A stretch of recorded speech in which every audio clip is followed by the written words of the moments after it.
JJ अस्पताल से इस वक्त मुस्तफा हमारे साथ जुड़ गए हैं तमाम जानकारी के साथ। मुस्तफा, कितनी देर का ये मेडिकल चेकअप अभी बाकी है? कब तक निकलेंगे Sanjay Raut?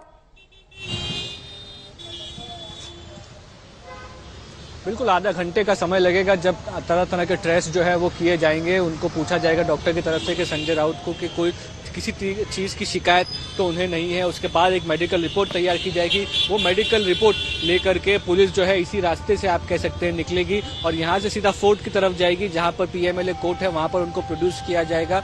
Special PMLA court में उनकी हियरिंग होगी और उस हियरिंग में आप कह सकते हैं कि जैसे मुनीश बता रहे थे कि दलीलें पेश की जाएगी। तकरीबन आधे घंटे का समय और लगेगा, जब तक संजय राउत आप कह सकती हैं कि कोर्ट पहुंचेंगे। और कोर्ट में आप कह सकती हैं कि जो सेकेंड हाफ होगा यानी कि लंच के बाद का जो पीरियड होगा उसमें उनकी पेशी होगी और उनकी जो आर्गुमेंट्स है वो रिमांड के किए जाएंगे। मुस्तफा, ये डिले क्यों हुआ? ये तो सुबह ही होनी थी मेडिकल जांच, कहा जा रहा था लगभग 11 बजे 11:30 बजे हो जाएगी। इतना डिले, इतना वक्त क्यों लग गया?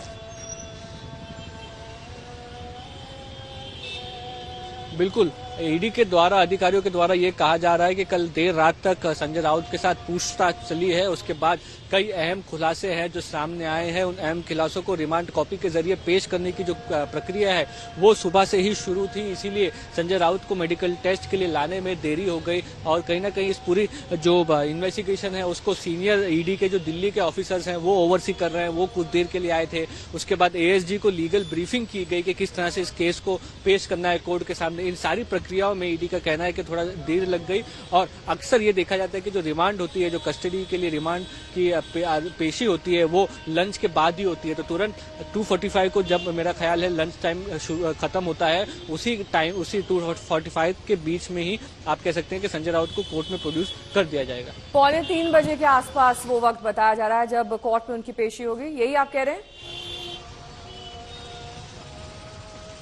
मुस्तफा?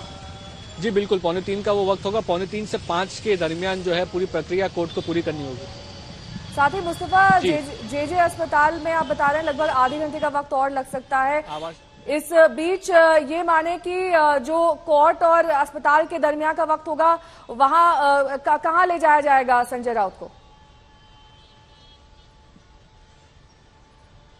जी बिल्कुल, ये रोड पर जहां पर हम हैं यहीं से सीधा आप कहेंगे फोर्ट इलाके में ले जाया जाएगा संजय राउत को, जहां पर सेशंस कोर्ट जो है मुंबई का, सेशंस कोर्ट के अंदर ही पीएमएलए कोर्ट की कार्रवाई जो है वो होती है। तो कुछ ही देर में यहां से निकालकर इसी रोड से संजय राउत को पीएमएलए कोर्ट की तरफ, सेशंस कोर्ट की तरफ फोर्ट इलाके में लेके जाएगा। और जिस तरह की ट्रैफिक इस वक्त दिखाई दे रही है, आधा घंटा यहाँ से हॉस्पिटल से कोर्ट ले जाने में भी इतना समय जरूर लगेगा। हालांकि संजय राउत के साथ साथ आप कह सकते हैं कि पुलिस कॉन्वॉय भी है, पायलट भी है और एक तरह के लॉ एंड ऑर्डर सिचुएशन देखते सीआईएसएफ ऑफिशियल्स भी उस कॉन्वॉय में मौजूद है। तो यहाँ से डायरेक्ट कोर्ट में उनकी पेशी होगी और वहां पर आप कह सकते हैं कि सीनियर वकील जो है वो आर्ग्यू करेंगे संजय राउत के खिलाफ। और ये आर्ग्यू करेंगे वो कि किस तरह के पत्राचौल केस में नए एविडेंस और सबूत सामने आए हैं। उसके बाद संजय राउत से सवाल पूछे गए, संजय राउत उसका जवाब नहीं दे पाए, इसीलिए उनकी गिरफ्तारी जरूरी थी।